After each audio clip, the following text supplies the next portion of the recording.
নাটক রোজনকার কালোজয়ী।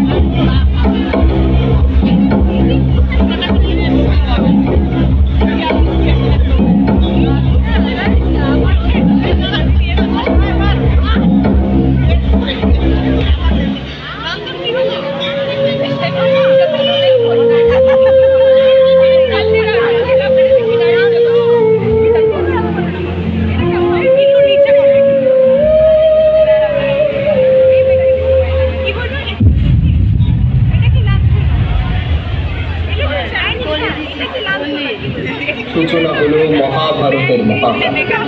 মহাভারতে সত্যবতীর হাতে গড়ে উঠেছিল বিরাট গুরুকুল, আর দ্রৌপদীর ক্ষোভে ধ্বংস হলো সেই গুরুকুল। কিন্তু কে এই দ্রৌপদী? পঞ্চপাণ্ডব মহিষী নাকি যাজ্ঞসেনী?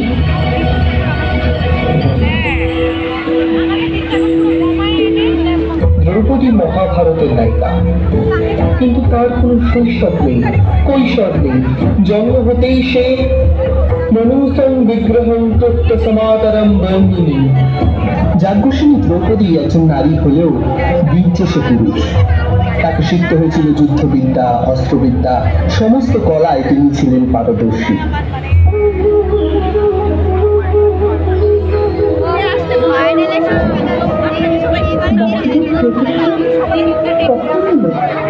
এই লক্ষ্য সত্যি আমার একটি প্রশ্ন কি সত্যি?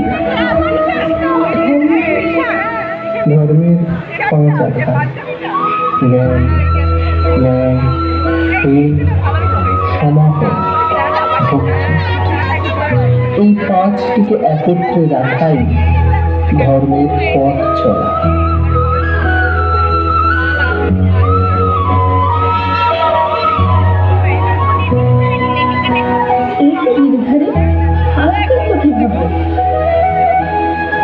সখী, তোমার কাপড়ের প্রতিটি সুতোর দাম আমি দেব। তুমি যখন আমাকে ডাকবে তোমার বিপদে, আমি তখন তোমার রক্ষা করতে আসবো।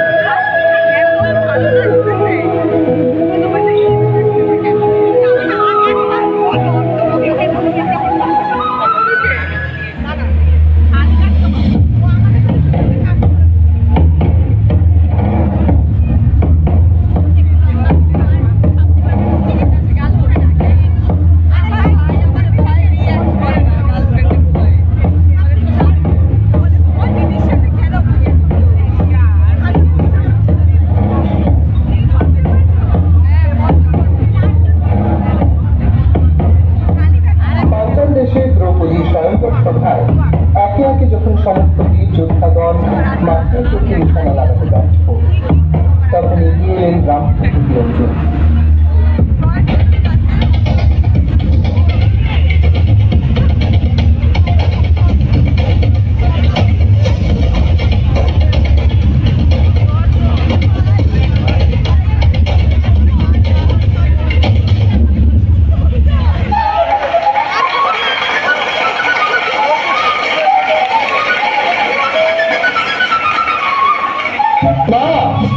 তোমার জন্য কি নিয়ে এসেছি?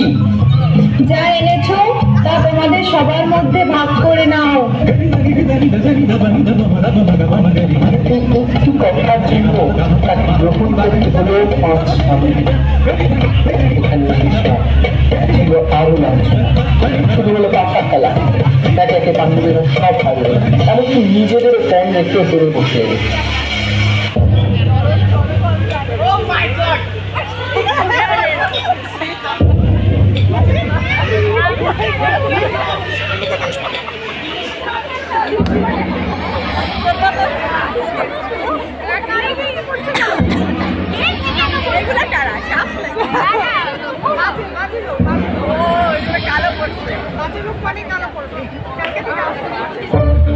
মামাশ্রী যুধিষ্ঠির তো সব রত্নে, তবে একই অমূল্য রত্ন এখন যে বাকি দ্রৌপদী। একা দ্রৌপদী, অপরদিকে সমস্ত হস্তিনাপুর। রাজি আছো?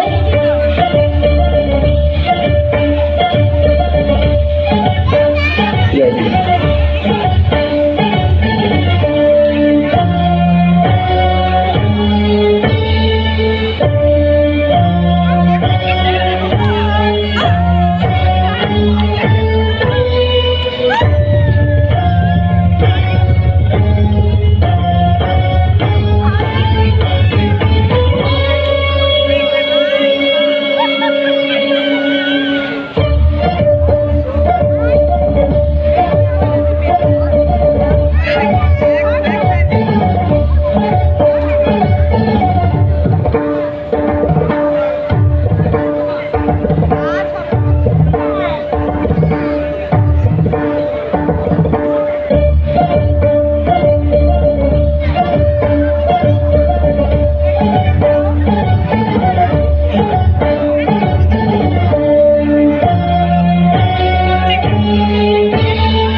দুঃশাসন, যাও গিয়ে দাসী দ্রৌপদীকে চুলের মুঠি ধরে নিয়ে এসো।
আমি পুত্রবধূ নই, না আমি কুরুবংশের কুলবধূ। আমি একটা বেঁচে থাকা লাশ মাত্র। আমি সমস্ত স্ত্রী জাতির সম্মানের মৃতদেহ, সমস্ত স্ত্রী জাতির চোখের জল। আজ আমি অগ্নিমধ্য সমন্বিতা নই, আমি নিজেই আগুন। এই সভায় উপস্থিত সকল অধর্মী পাপীদের মৃত্যু। যেই নগ্ন সভায় নগ্ন নৃত্য করবে, যারা আমার অপমান দেখে চুপ করে আনন্দ উপভোগ করেছ, তারা সব সময়ের জন্য চুপ হয়ে যাবে। আবার হরণ করা বস্তু সকলের মৃতদেহ ঢাকার জন্য ব্যবহার হবে। যুগ যুগ ধরে সকলে পাপীদের মৃত্যু স্মরণ রাখবে। আমি বিনা